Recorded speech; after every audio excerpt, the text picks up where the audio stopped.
আমি আমার শেখ সারা পৃথিবীতে শাইখুল হাদিস হিসাবে যাকে চিনে শাইখুল হাদিস আল্লামা আজিজুল হক রহমতুল্লাহি আলাইহিকে পরশু রাতে দেখেছি আমাদের প্রিয় নবীজি হযরত মুহাম্মদ মুস্তাফা সাল্লাল্লাহু আলাইহি ওয়াসাল্লামের ডান দিকে বসা। শাইখুল হাদিস রহমতুল্লাহি আলাইহির সাথে মুসাফাহা করেছি। শাইখুল হাদিস রহমতুল্লাহি আলাইহি আমাকে মুচকি হেসে বললেন, নাসির, তুমি জাতির সামনে মামুনকে বসিয়ে রেখে এই মেসেজটা দিয়ে দিবা, আল্লামা আহমদ শফির পরে শাইখুল হাদিস ইবনে শাইখুল হাদিস মাওলানা মামুনুল হক শাইখুল ইসলামের ভূমিকায় অবতীর্ণ হয়েছেন।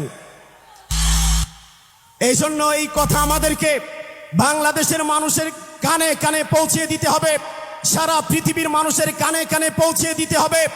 আল্লামা আহমদ শফির পরে এই বাংলাদেশের মাটিতে শাইখুল হাদিস ইবনে শাইখুল হাদিস আল্লামা মামুনুল হক তিনি শাইখুল ইসলামের ভূমিকায় অবতীর্ণ হয়েছেন।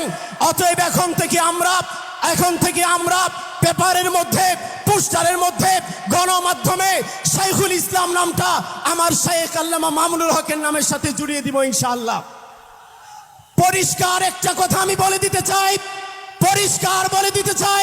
শাইখুল হাদিস আল্লামা আজিজুল হকের নেতৃত্বে যেভাবে বাবরি মসজিদ বিরোধী চক্রের বিরুদ্ধে সারা পৃথিবীতে আন্দোলনের জোয়ার উঠেছিল, শাইখুল হাদিস ইবনে শাইখুল হাদিস আল্লামা মামুনুল হক যদি বাংলাদেশের জওয়ানদেরকে ডাক দেয়, এই যুবকরা যদি তোমাদেরকে ডাক দেয়, কাফনের কাপড় গায়ে পড়ে ওই রামদের বিরুদ্ধে, হনুমানদের বিরুদ্ধে রাস্তায় ঝাঁপিয়ে পড়বা তো ইনশাআল্লাহ।